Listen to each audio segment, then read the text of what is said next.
جمال الوجود بذكر الإله وتصفو الحياة بنور هدى وتطلب. یہ بات درست ہے، اس کو ہمیں کھلے دل سے قبول کرنا چاہیے کہ ہم مسلمان ہونے کے باوجود ان قدروں کو اختیار نہ کر سکے جو ہمارے آقا نے ہمیں دی. اکبر الہآبادی نے کہا تھا، مس پہ ہے اپنی نظر اور سیم ان کے ہاتھ میں.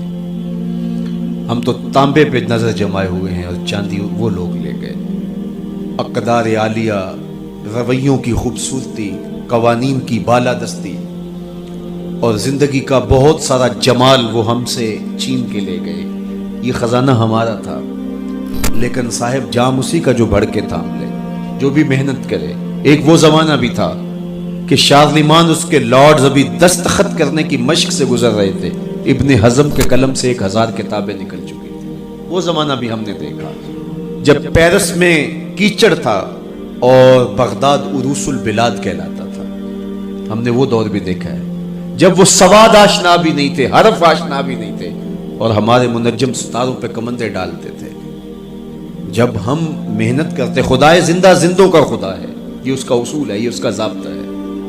لیکن جب ہم جو ہیں وہ پیچھے آ گئے تو انہوں نے آگے بڑھ کر جام تھام لیا. یہ بات میں ضرور کہوں گا، خیر کی قدریں جہاں بھی ہیں، کسی کفر کے معاشرے میں بھی ہیں، لیکن وہ پھوٹتی میرے حضور کے قدموں سے ہی ہے. چوکھٹ اسی سے ہی فیض اور نور اور روشنی پھوٹی ہے، اجالے یہی سے گئے، ورنہ انسان آج بھی زنجیروں میں جکڑا ہوتا. وہ کیسا سماج تھا کہ جب بیٹی کو زندہ درگور کر کے باپ آتا تھا تو معاشرہ اسے داد دیتا تھا کہ تو نے اپنی آبرو بچا لی، تو نے اپنی عزت بچا لی. اور یہ اتنا بڑا گھنونا جرم قیامت کے دن سب سے پہلا سوال نماز کا ہوگا، لیکن سب سے پہلا فیصلہ قتل کا ہوگا. دوسرے لفظوں میں یوں کہہ لیجئے، حقوق اللہ میں سب سے پہلے نماز کا سوال ہوگا، اور حقوق العباد میں سب سے پہلا فیصلہ جو ہے وہ قتل کا ہوگا. اور قتل میں بھی وہ بچیاں جو زندہ درگور کی گئی، ان کا مقدمہ پہلے لایا جائے گا. قرآن بتاتا ہے، وَإِذَا الْمَوْءُودَةُ سُئِلَتْ بِأَيِّ ذَنبٍ قُتِلَتْ.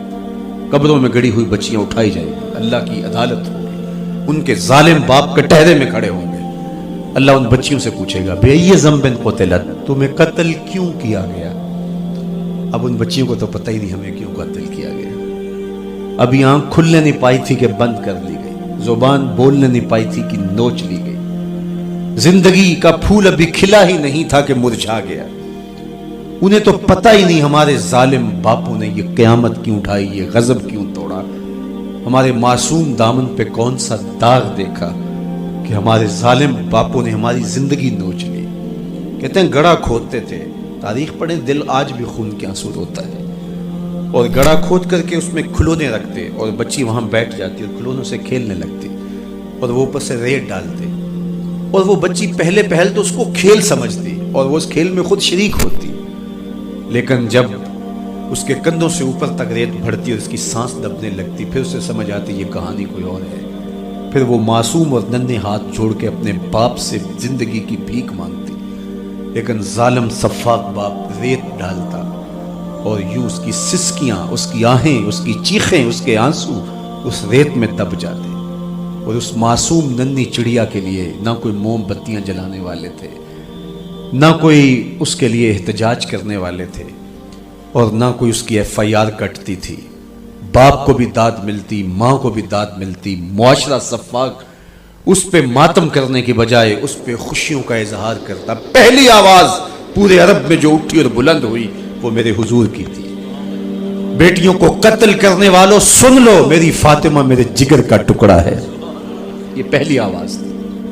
یہ صرف کلمہ محبت ہی نہیں ہے، اس ظالمانہ سماج کے خلاف جو ہے وہ علم جہاد میرے حضور نے بلند کیا. میری بیٹی میرے جگر کا ٹکڑا ہے.